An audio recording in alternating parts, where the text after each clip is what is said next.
The cabin sat alone at the end of a forgotten logging road 3 days before Christmas.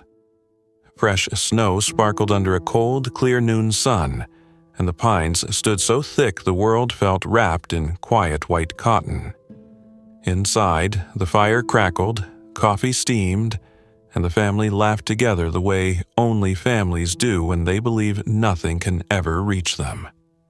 Grandpa Harold, 73 winters strong, rocked gently in his old oak chair, his white beard glowing like new snow in the firelight.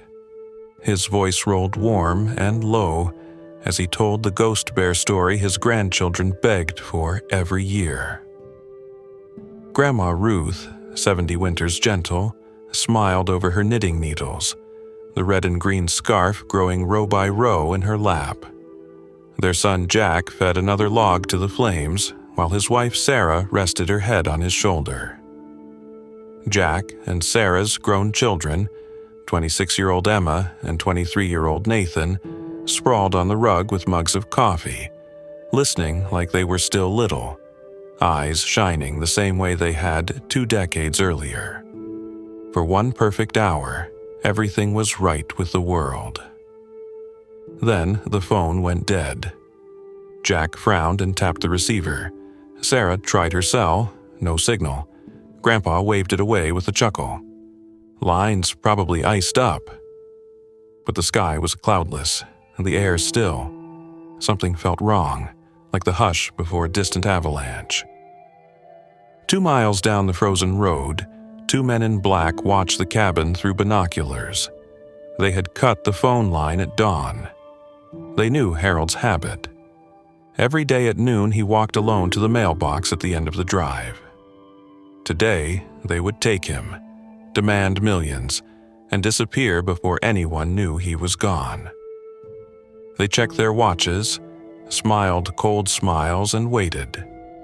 Grandpa Harold shrugged into his dark green wool coat, the one with the elbow patches Emma had sewn on years ago with proud, uneven stitches she still teased him about. He pulled the fox fur hat over his ears and stepped onto the porch. "Back in 5, he called, voice steady as ever. Jack started to follow, but Grandpa raised a hand. A man's got to keep his rituals.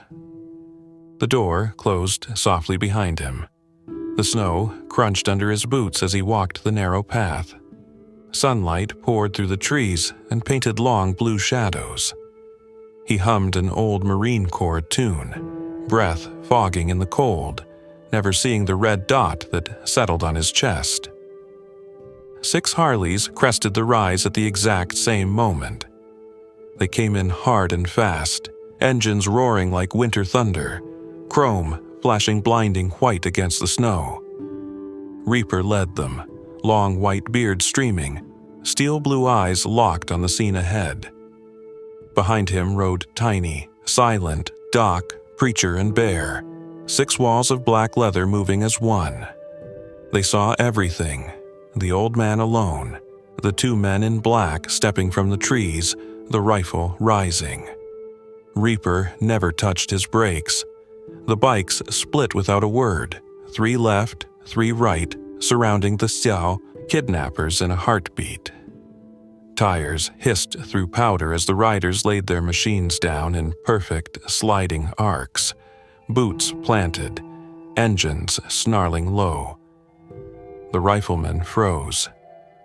Tiny was off his bike and on him before the man could breathe, one massive hand closing around the rifle barrel, bending it like soft iron. The second kidnapper reached inside his coat. Silent was already there, a calm shadow, pressing him gently but firmly into the snow. Reaper walked straight to Grandpa Harold, boots crunching, and offered a gloved hand. "You all right, Pops?"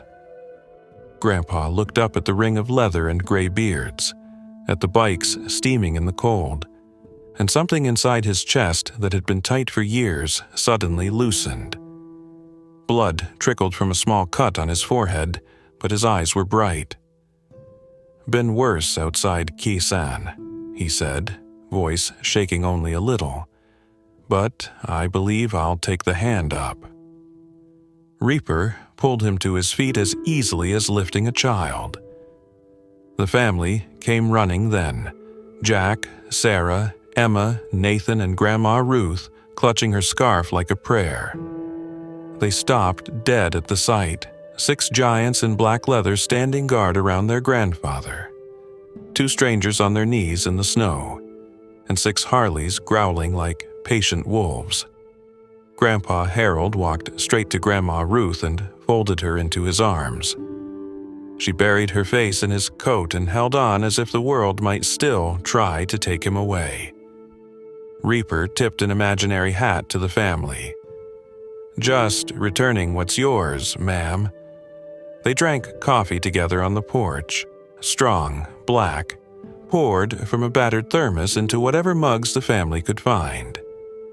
Emma passed out Christmas cookies shaped like stars.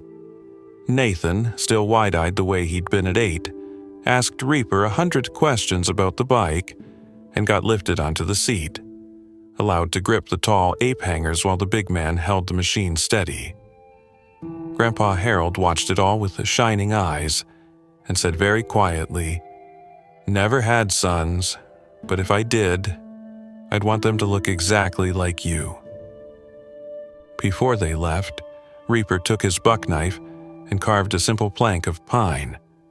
He nailed it above the cabin door where everyone could see, protected by the Iron Saints. Northwood's charter.